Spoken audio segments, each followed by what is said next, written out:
Welcome to Sustainability Made Easy, the podcast that gives practical sustainability tips for your SME business. With me, your host, Jade Pluck.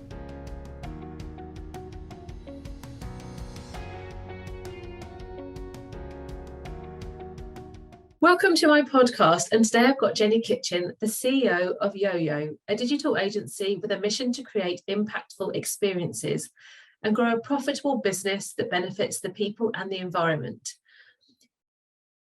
I'm also launching this podcast in association with International Women's Day, and the theme this year is Break the Bias, and it'll be great to share some tips for aspiring women leaders, along with touching on YoYo's sustainability journey. So welcome, Jenny, to my podcast. Hi, nice to be here. I thought we'd just perhaps start off with just a kind of a brief introduction. We've known each other for a long time, but your journey from kind of where you started to where you are now as CEO. Sure. Well, I went to university in London. I actually studied linguistics, which has nothing to do with digital, but it was highly enjoyable at UCL. And during that time, then I was working for a friend of mine, Damien, who ran an experiential agency. And so I was involved in marketing from sort of 19, 20 years old. And then after that, I did a few stints at other large agencies in London, mainly retail marketing, actually. But during that time, a 3-year degree wasn't enough, and I just continued doing so much learning. I did some finance courses, marketing courses. I did psychology, a year of psychology degree. And I mean, I was having a lot of fun in London at the time as well. Like, I wasn't just all geeking out, but I was, I was definitely sort of living a very full life there. Then disillusioned, I guess, with large companies, large organizations. Then I think in agencies in London, there is a lot of egos. There's a lot of wastage, and there is a lot of sort of fast pace, and there isn't really a focus necessarily on the people and sort of culture and the planet and those types of things. So I ended up being quite disillusioned with it all. But I then met some friends who now are business partners when I was around sort of 25 or so, and they'd started YoYo, 2 creative directors, and they'd already started YoYo, and I sort of had a few conversations with them, turned around and kind of came down to Tunbridge Wells, where we're based, and presented like this vast business plan for the next 5 years of how we were going to grow and develop the business and all this kind of stuff. And as 2 creative directors, they were like, wow, okay, go for it. And so there was 4 of us at the time. So yeah, I was sort of 20, 25 or so. There was 4 of us at the time, grew the business. So now there's 27 of us 10 years later. And it's been an incredible journey. I think we were working, so our sort of bread and butter is website design and build, but we do branding and digital marketing and sort of digital campaigns and digital products. And so sort of at the beginning stage, then we were just doing lots of things for lots of people, lots of different companies without really much of a strategy. But as we were growing and developing the business, then we've got tighter and tighter about what we do really well and what actually we partner with other companies to do. And I think the biggest turning point was about 7 years ago when we became the lead digital agency for the RNLI. And that was, an absolutely incredible charity, an incredible sort of brand. But also for us, that moved us away from sort of 5-10K projects to actually having large scale retainers, whereby there was, 10 different work streams going on at once. And from that, then we were able to then sort of grow our business in different ways and attract sort of large global organizations. So it's been a hell of a journey. It's been amazing. Oh gosh, I mean, to see that journey. I mean, obviously knowing you for many years, and to see the company grow is amazing, and to see the kind of diversifying into those large charities and that sector. I mean, it must be so rewarding. That's it. I mean, goodness, it's, the topics can be quite tough, and obviously it's always a challenge with working with charities and not-for-profits, because budget and money always comes into play. But it's a balance that needs to be struck, because you have to spend money to make money. It's when it comes to fundraising, when it comes to awareness, all of those things, then you do have to spend money. But it's about how to do that in the most effective ways. And so it's been a real sort of challenge to try and get that balance right. But yeah, hugely rewarding. Gosh, I mean, you started your journey there from your kind of early 20s. I mean, did you have any idea what you were going to do when you were at school? I mean, I don't think I did, but did you? Well, do you know what? I didn't think I did, and especially studying linguistics at university, it was sort of, I think the jobs on offer was sort of speech therapy or that type of thing. So I'm in a world that's very different to what I studied at uni. But I think I was in around my late 20s, and I had a conversation with my mum about it, and she was saying she actually found a school report, which was basically sort of where you write down sort of what things you want to do, and I'd put in there, I want to run a marketing agency when I'm older. And so at 16 years old, I wrote that, and then obviously just put it into a box somewhere and forgotten about it. Oh my word. I mean, were there even such, I don't know, there must have been, but there must have been very, very traditional marketing agencies. But isn't that mad to see where marketing agencies are today, that you wrote that down? Absolutely. Gosh, I feel like it was like that Tom Daley, when he wrote down when he was a child that he was going to be like an Olympic medalist, and he drew a picture of himself, and then obviously years later he turned out to be that. You're like that premonition of the future. Well, I've been compared to Tom Daley. I don't think I've achieved as much as he's achieved. Oh God, no, it definitely sounds like you have. My word, you're completely underplaying your success there. So I mean, kind of going, obviously now you're leading the business, but have you felt that your kind of confidence over the years has really built? Has anything kind of stood out to you that you can kind of share along those lines? Yeah, I think I was reflecting on this question actually sort of a few days ago, and confidence gremlins, or whatever you want to call them, then they affect everyone. And no matter, as soon as you sort of start to open up about the topic of confidence, then even the sort of those who just don't seem to feel emotion at all and just absolutely sort of blaze through life, then actually if you talk to them in the quiet moments, they all suffer from a lack of confidence at times. And I certainly did. I was 25 years old. I was running the business with 3 other people who were 10 years my senior. And I was in an industry which was fairly male dominated. And so there was definitely some sort of crashes of confidence there. And as well, when I returned from having my first son, then there was also sort of, I think I came back to work, which I actually regret quite a lot, but I came back to work after 4 or 5 months. And that was because I had a crash of confidence around it, and I needed to kind of get back and prove myself.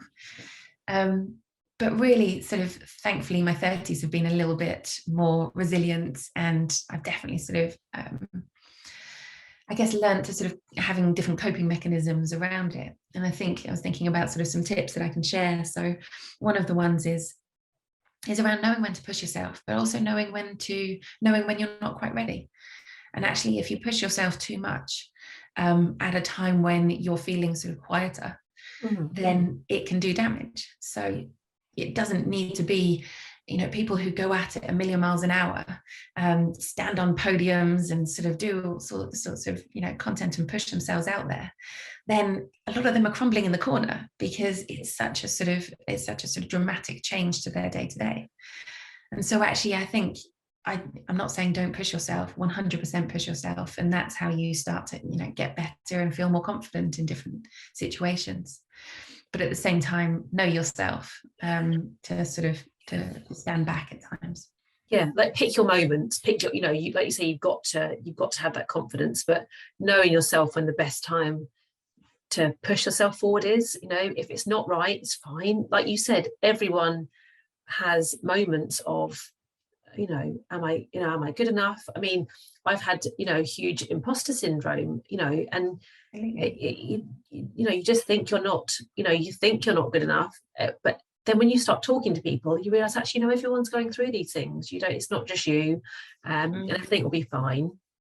So, and I think that's where another sort of another tip for especially sort of female leaders, there's some fantastic female leadership networking groups. And I run one myself. There's sort of 10 to 12 people meet up every month or two. And by having that support network, then we've been able to sort of be really vulnerable and open with one another, and then share stories, share tips. And some of the people in that group, they're heads of, they're CEOs, they run businesses, they're 20 years old or they're 50 years old. There's a real sort of variety, but actually having that support network around us all has made a huge difference to our confidence and our resilience. Oh, I mean, would you mind us sharing the link in the podcast details about that group? Yeah, absolutely. If people want to find out more, that'd be lovely. Really great tips there, Jenny. Thank you. I think it'll be just nice for people to know that they're not, the only ones going through this. If they're, especially like you said, in a male-dominated industry, or just kind of working their way up that ladder. So you kind of you alluded there that you've got children.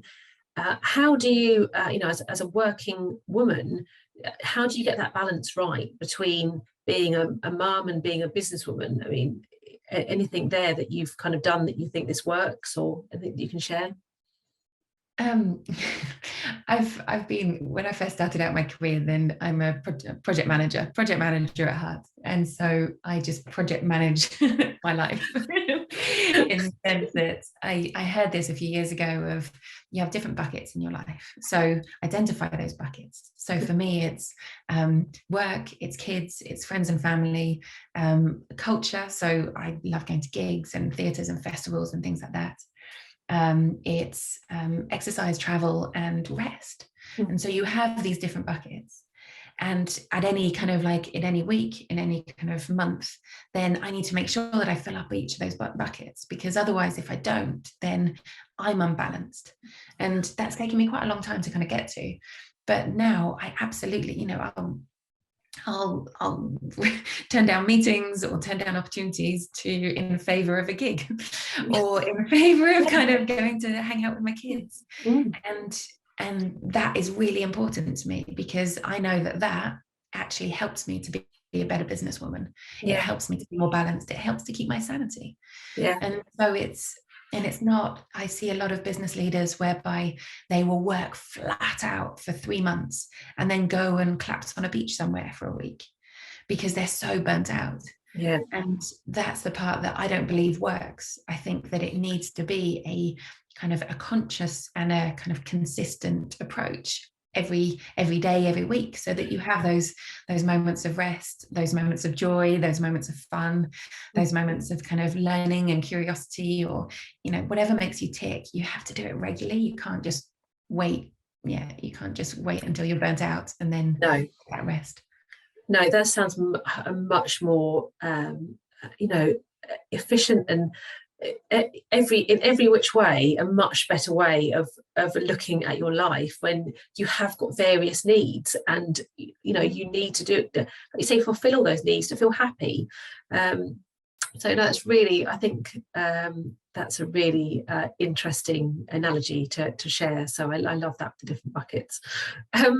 So I mean, you alluded to one word, it popped up then, and it nicely kind of leads into another question about the culture that you have at YoYo. It was the word joy that popped up, and I know, I just want you to share what you're up to this year with that particular word. So I love it. Well, we decided at the beginning of the year, and I've even got a big, large picture of this, which is choose joy. And it can sound a bit cheesy, but for us, it's about the fact that last couple of years was really tough for so many people, whether it's sort of, you know, the work itself, the sort of homeschooling, lost loved ones, all of those types of things. It was really tough. And actually, instead of striving desperately for profit and growth, then we're choosing joy. We're choosing to have fun and to actually put that into the sort of center of it all. And don't get me wrong, we're still ridiculously ambitious and all of those things, but it is about having fun along the way and actually enjoying what you do. Like, we work in an incredibly exciting industry. You know, we could be building apps for Universal Music, doing sort of augmented reality for JP Morgan. We could be doing all of these things day in, day out, which, I mean, not many people can say that they do such exciting work. And such different work. It's such, you know, your remit is so vast that it makes it so interesting, doesn't it? I mean, yeah, it's definitely a good space. I mean, I remember when you were in your old offices, you said to me that you had your kind of values up on the wall there. Do you have them on your new office? Do you know what, we've actually we've stripped it down because there was quite a few of them at the time, but yeah, we absolutely have sort of we don't have them up yet, but they will be coming up.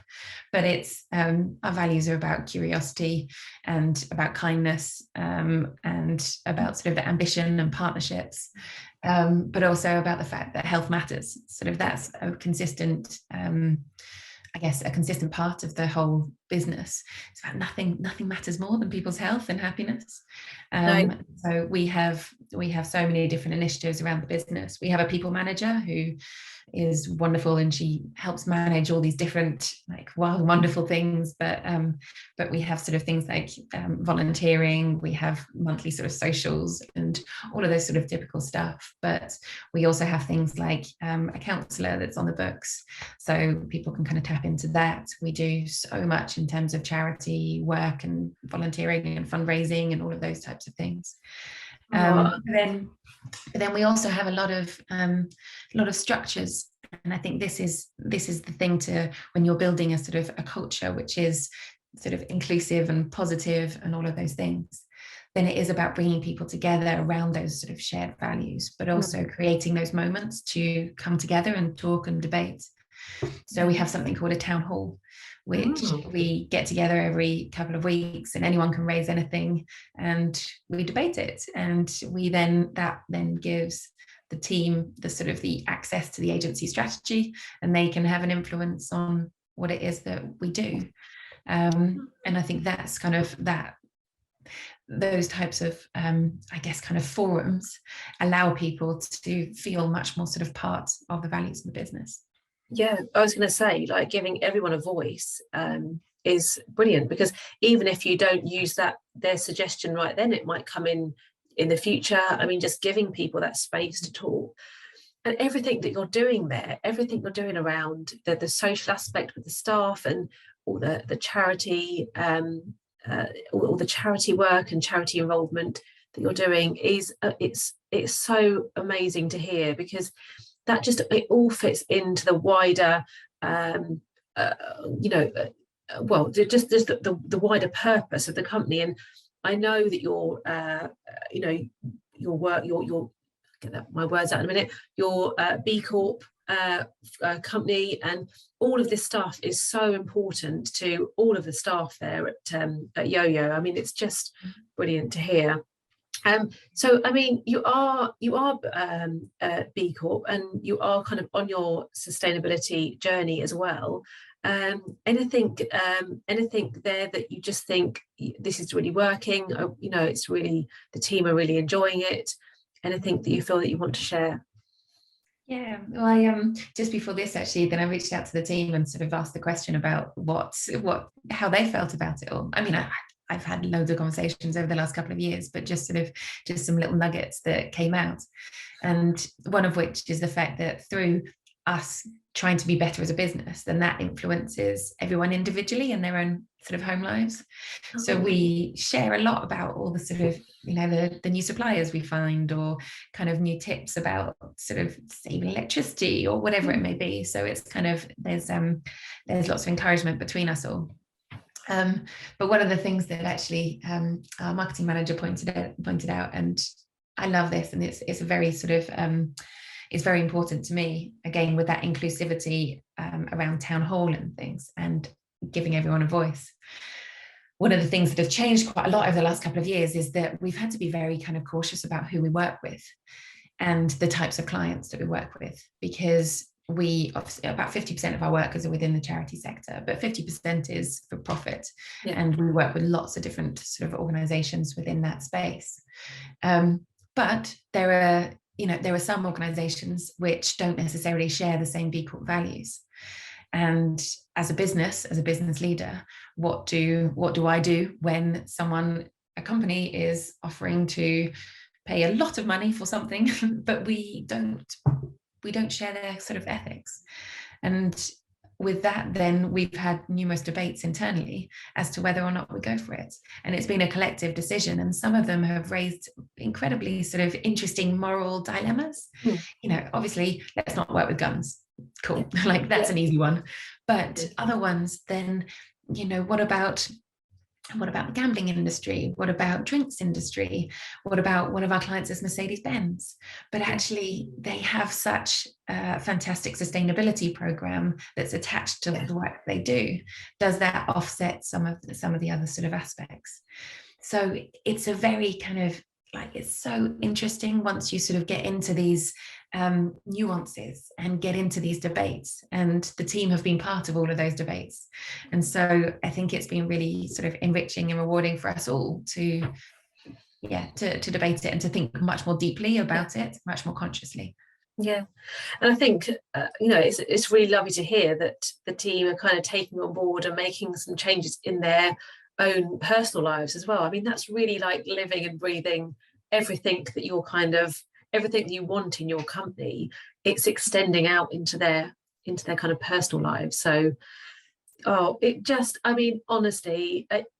I've always known that the culture and your team are amazing. It must be an amazing place to work. You must love going to work every day. I do. I really do. I mean, it's kind of, we're, as I say, we're sort of, nearing 30 people, and we've got a lot of different clients and a lot of large organizations that quite rightly demand a lot of us and demand high quality. So it can be very stressful and it can be hard going. But I think that's where, if you come from a place of sort of supportiveness and kind of kindness to one another and empathy and understanding, then actually you work so much better. Sort of there's a sense of camaraderie within the team. But then there's also the relationships that we set up with our clients are based on a true partnership as opposed to a sort of client-supplier relationship. So it can be stressful. It can be a stressful job, but at the same time, the way that we run things and the way that we sort of work together makes it much more fulfilling. Oh, well, we're almost finished for today. I mean, is there anything else that we've missed that you wanted to share? I think in terms of sort of leadership and obviously for International Women's Day, then I think just to reiterate the point, and I'll share the link and things with you afterwards, but just the amazingness of the women around us, and reaching out to other leaders who I have never been turned down. Anytime I've asked someone for help or support, I've never ever been turned down, and people ask me for support and help all the time, and I never do so. I always kind of make time. And so we're in a really lucky time. We're in a really good time. There's still some difficulties as sort of female leaders, but at the same time, it's we're in a good company. Definitely, I think we definitely all stick together. Us women in business. It's a very supportive network. Definitely, I found over the years. So, thank you, Jenny. Thank you for giving up your time. I know you're so busy, and just coming to share some thoughts and inspiration for women in business, perhaps looking and aspiring to be a leader one day. So thank you very much, and I will get all the links shared in the information. Thank you. Pleasure. If you like this podcast, then do subscribe to my channel or sign up to my newsletter if you'd like to get an email notification when the next episode goes live.